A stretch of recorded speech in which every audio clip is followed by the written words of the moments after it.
Religious practices में ये खतरा है रिलीजियस ऑटोनॉमी को, तो इसीलिए हम लोग यूसीसी के खिलाफ हैं। ये कानून को एक अथॉरिटेरियन रूल ना देकर एक एकता की बात करने के लिए हम यहाँ बैठे हैं। मुझे नहीं लगता कि यूसीसी आने से कि महिलाओं का सुरक्षा होगी या रेप केस ये सब जो होते हैं ये बंद हो जाएंगे। युवाओं को कलेक्टिव यहाँ पर अपने थॉट्स, अपने विचार रखने का मौका मिलता है। कोई भी कानून कागजों तक ही ना सीमित रहे, उसको समाज के पटल पर उतारना चाहिए। हम लोग को पूरी दुनिया बहुवाद देश के नाम से जानती है कि जहाँ पे हर धर्म को प्लूरलिज्म, हर धर्म को रिस्पेक्ट किया जाता है।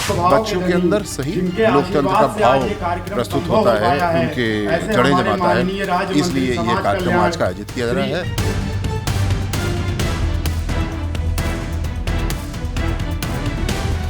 उत्तर प्रदेश की राजधानी लखनऊ में यूथ पार्लियामेंट्री का आयोजन किया गया है। उत्तर प्रदेश में भागीदारी भवन में ये कार्यक्रम आयोजित हो रहा है। आप देख रहे हैं ये भागीदारी भवन है और इस भागीदारी भवन में यूथ पार्लियामेंट्री आयोजित की गई है। और इस पार्लियामेंट्री में उत्तर प्रदेश सरकार में मंत्री असीम अरुण और स्वतंत्र देव सिंह भी मौजूद रहेंगे और तमाम जो युवा हैं वो इस पार्लियामेंट्री में सहभागिता निभा रहे हैं, अलग अलग भूमिका में हैं। आप क्या किसकी भूमिका में हैं आप? जी मैं अगेंस्ट के उसमें हूँ, मैं यूसीसी के अगेंस्ट में हूँ और उसी पे हम लोग का ये चल रहा है। उस पर हम लोग बात कर रहे हैं कि यूसीसी मतलब एक एक्ट है और ऐसा नहीं है कि अगर यूसीसी आ गई तो मतलब महिलाओं को, ये लोग जो कह रहे हैं कि मिलेगा, ऐसा कुछ भी मुझे नहीं लगता कि यूसीसी आने से कि महिलाओं का सुरक्षा होगी या रेप केस ये सब जो होते हैं ये बंद हो जाएंगे। हम लोग इसके विपक्ष हैं और इसी पे बातचीत चल रही है। तो ये यूथ पार्लियामेंट्री यहाँ पर आयोजित की गई और इस यूथ पार्लियामेंट्री में अलग अलग जो टॉपिक्स हैं, अलग अलग जो मुद्दे हैं जिन पर लगातार चर्चाएं हो रही हैं। तो आप देख रहे हैं ये तमाम जो युवा साथी हैं वो इस पार्लियामेंट्री में सम्मिलित हुए हैं। क्या लगता है इस यूथ पार्लियामेंट्री की आवश्यकता क्यों है? पहली बात तो सवाल मेरा ये है और दूसरा सवाल ये कि आप किस भूमिका में हैं और क्या पक्ष रख रहे हैं? जी सर, मेरा पोर्टफोलियो कल्याण बैनर्जी हैं जो कि तृणमूल कांग्रेस से आते हैं। मैं तो सबसे पहले यहाँ पर ये जो यूथ पार्लियामेंट ये ऑर्गेनाइज हुआ है ये इम्पॉर्टेंट इसलिए क्योंकि युवाओं को कलेक्टिव यहाँ पर अपने थॉट्स, अपने विचार रखने का मौका मिलता है। और जैसे कि मैं इक्फा यूनिवर्सिटी देहरादून का छात्र हूँ और यहाँ पर आप देखोगे तो अलग अलग यूनिवर्सिटीज़ से यहाँ पर छात्र अपने यहाँ पर आए हैं, लखनऊ में इकट्ठा हुए हैं यहाँ पर। और ये जो यहाँ पर मंच इन्होंने सजाया है, यहाँ पर जो कलेक्टिव ये जो यूथ है ये जो पॉलिटिकल विचार अभी जो करंट सिनेरियो चल रहा है या अपने अपने विचार हैं, अपने अपने क्षेत्र के जो मुद्दे हैं वो यहाँ कलेक्टिव आकर किस तरह से प्रस्तुत करते हैं, आगे जाकर ये युवा किस तरह से अपने क्षेत्र में अब काम करते हैं, इसलिए ये ज़रूरी होता है। निश्चित तौर पर ये एक मंच दिया गया है और इस मंच के माध्यम से ये प्रयास है कि तमाम जो प्रदेश का जो युवा है उनके विचारों को समझा जा सके इस यूथ पार्लियामेंट्री के माध्यम से कि अलग अलग जो मुद्दे हैं उन मुद्दों पर जो बहस हो रही है, उन मुद्दों पर जो चर्चाएं हो रही है पार्लियामेंट्री में, उस पार्लियामेंट्री में प्रदेश का जो युवा है, साथी है, वो युवा उन मुद्दों को, उन विचारों को, उन चर्चा को किस तरह से देखता है। आप भी देख रहे हैं पार्लियामेंट्री की समय चर्चाएं हो रही हैं, तमाम मुद्दे खड़े किए जा रहे हैं, विपक्ष लगातार तमाम सवाल खड़े कर रहा है। राहुल गांधी ने स्ट्रक्चर तक पर सवाल खड़ा कर दिया कि बीजेपी सरकार ने पूरा स्ट्रक्चर ही खराब कर दिया है। कैसे देखते हैं? हम देखते हैं कि केवल कोई भी कानून कागजों तक ही ना सीमित रहे, उसको समाज के पटल पर उतारना चाहिए। आजकल सत्ता जो दल है वो केवल कागजों तक ही सीमित है और उसको धरातल पर उतारने की बात नहीं करता है। धरातल पर उतारने के लिए हमें कोई भी कानून हो या कोई भी नियम हो उसे अपनी आत्मा में सजोने की सबसे पहले आवश्यकता होती है, तभी कोई कानून धरातल के तल पर या सभी व्यक्तियों तक लागू हो सकता है।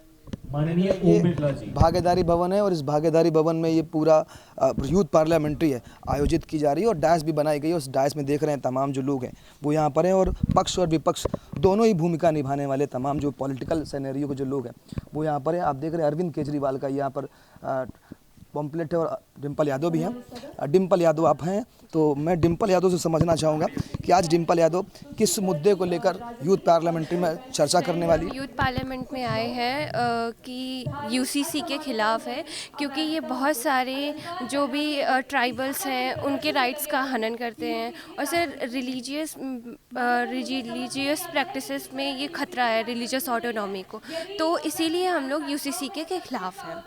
अगर बात लोग नहीं सर, ये देश की जनता के खिलाफ है। ये अगर बात करें ये यूथ पार्लियामेंट्री की, तो इस यूथ पार्लियामेंट्री को मुझे जो समझ पा रहा हूँ, मैं समझ पा रहा हूँ कि इसको यहाँ पर कंडक्ट इसलिए किया गया है कि तमाम जो बहस, जो मुद्दे पार्लियामेंट्री में इस समय हो रहे हैं विपक्ष जिस तरह से सवाल खड़े कर रहा है अलग अलग मुद्दों को लेकर, राहुल गांधी ने भी सवाल खड़ा किया कि स्ट्रक्चर को पर सवाल खड़ा कर दिया उन्होंने। तो कितना समझ पा रहे हैं आप लोग उस पार्लियामेंट्री के तमाम चर्चाओं को, और यहाँ पर इस बैठक को आयोजित करने का क्या मोटिव है?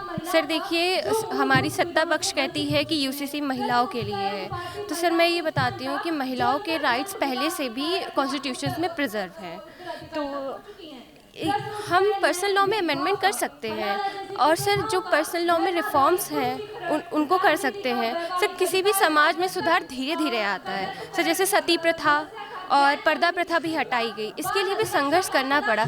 सर यूसीसी एक हमारे लिए ये नहीं है कि यूसीसी कह सकते हैं कि सॉल्यूशन नहीं हो सकता है ना, कि सबको एक साथ जोड़ दिया जाए। सर जैसे कि गांव की महिलाएं हैं, शहर की महिलाएं हैं, शहर की महिलाओं के मुद्दे अलग रहेंगे ना गांव की महिलाओं से, तो सर कैसे कह सकते हैं कि यूसीसी सब मान्यता लाएगी? सर जैसे HUF है सर, वो रिलीजियस बेस्ड टैक्स है जो हिंदुओं को नहीं देना पड़ता है, तो सर सरकार इसको फिर क्यों नहीं हटा रही है?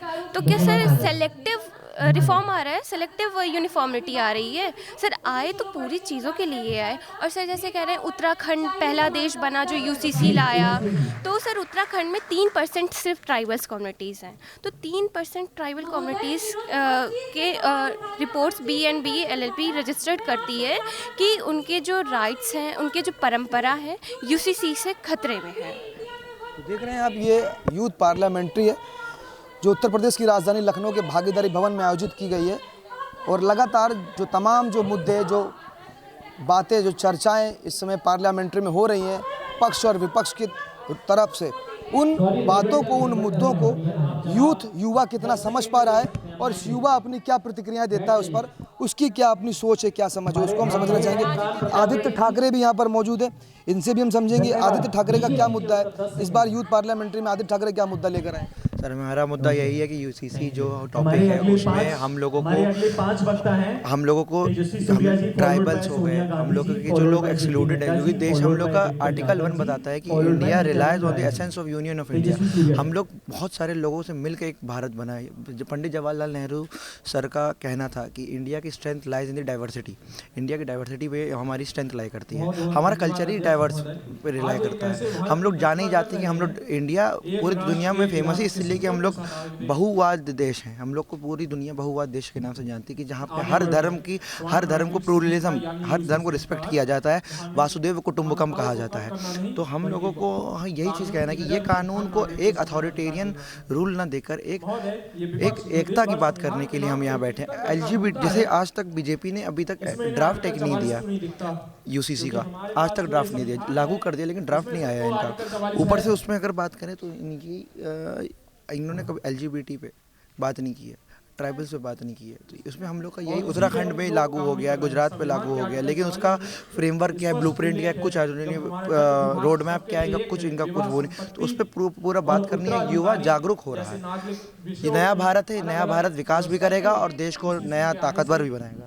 नया भारत है, विकास भी करेगा और नया भारत भी बनाएगा।